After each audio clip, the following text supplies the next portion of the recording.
বিসমিল্লাহিররহমানিররহিম। আসসালামু আলাইকুম। Hi guys, welcome to my YouTube channel, my Facebook page. যে যেখান থেকেই দেখছেন অবশ্যই ভিডিওটাকে আর কি লাইক, কমেন্ট ও শেয়ার করে দিয়ে যাবেন যাতে পরবর্তী ভিডিওগুলো দেখতে পারেন। আর ভালো না লাগলে অবশ্যই ইগনোর করে দিয়ে যাবেন, ক্লিকই করবেন না। তো যাই হোক, এই তো কাঁচা কাঁঠাল, বছরে কাঁঠালের সিজন এসেছে আর কাঁচা কাঁঠাল খাবো না তাই কি কখনো হয়? তো যাই হোক, আমার শাশুড়ির বোন আমার শাশুড়ির জন্য কাঁচা কাঁঠাল পাঠিয়েছে। তো সে কিন্তু কাঁঠালগুলো একদম কেটে তারপরে দিয়েছে। কাঁঠাল কাটা অনেকটাই ঝামেলা, একদম হাতে তেল মেখে তারপরে কাটতে হয়, তারপরে কিন্তু দা বটি একদম নষ্ট হয়ে যায়। কাঁঠাল কাটা অনেক ঝামেলা। তো যাই হোক, তাকে ধন্যবাদ, সে কাঁঠালগুলো কেটে দিয়েছে। তো এখন আমি একটু ছোট ছোট টুকরা করে নিচ্ছি। তো এখন এই টুকরোগুলো করে নিয়ে আমি প্রেশার কুকারে কিন্তু এই কাঁঠালগুলো একদম সিদ্ধ করে নিব। তো সিদ্ধ করে পানি দিয়ে আরও একবার আমি ধুয়ে তারপরে ডিপ ফ্রিজে রেখে দিব। তো ছোটোবেলায় যখন ফার্স্ট কাঁচা কাঁঠাল রান্না খেয়েছিলাম, আমার বাবার হাতে খেয়েছিলাম। তো আমার বাবা রান্না করতে অনেক পছন্দ করতো। মাঝে মাঝেই বলতো আমার আম্মাকে যে তুমি আর কি কেটে বেটে ধুয়ে সব কিছু রেডি করে দাও, তোমার রান্নাটা আজকে আমি করে দেব। তো সে শুধু তরকারিটাই রান্না করতো, অন্য কিছু কিন্তু না।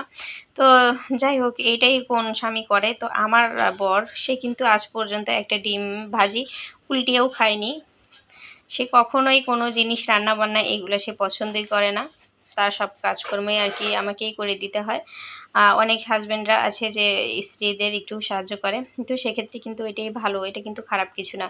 তো আমি আমার বাবাকে দেখেছি, আমার বাবা কিন্তু মাছ আনলেও আমার মাকে কেটে দিত, কারণ আমার মা একা ছিল, আমাদের সংসারে অনেক কাজকর্ম ছিল। যেহেতু গ্রামের বাড়িতে গরু, তারপরে হাঁস মুরগি, তারপরে গাছ বোনা, সেগুলোকে পানি দেওয়া, যত্ন করা, অনেক কাজ ছিল। তার উপরে আবার 3-4টে ভাই বোন থাকলে তো দেখা যায় একটা মহিলার সারাটা দিন কত ব্যস্ততায় কাটে, আসলে সেটা গ্রামের মহিলাদের দেখলে আর কি বোঝা যায়।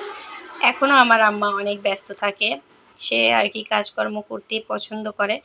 আর আমার বাবা মারা যাওয়ার পরে সে একদমই একা হয়ে গেছে, এই জন্য কাজকর্ম নিয়েই থাকে। তো অনেক সময় নিষেধ করি, কিন্তু কি করব, নিজেরাও তো বুঝি। দেখা যায় যে বছরে 5টা দিনও গিয়ে তার কাছে থাকা হয় না, সে একা মানুষ, সে কী করবে? তো সে গাছগাছালি আর কি লাগায়, তার যত্ন করে। তো সেই জিনিসগুলো আবার যখন হয় তখন আবার কল দেয় বারবার যে এসে এই জিনিসটা নিয়ে যাও, নিয়ে যাও। তো যাই হোক, বাবা মায়ের কথা যতই মনে করব ততই যেন খারাপ লাগে, কারণ আমার বাবা চলে গেছে পৃথিবী থেকে। বাবার কথা যখনই মনে পড়ে অনেক খারাপ লাগে। তো এই তো কাঁঠালটা কিন্তু একদম সিদ্ধ করে নেওয়া হয়ে এসেছে।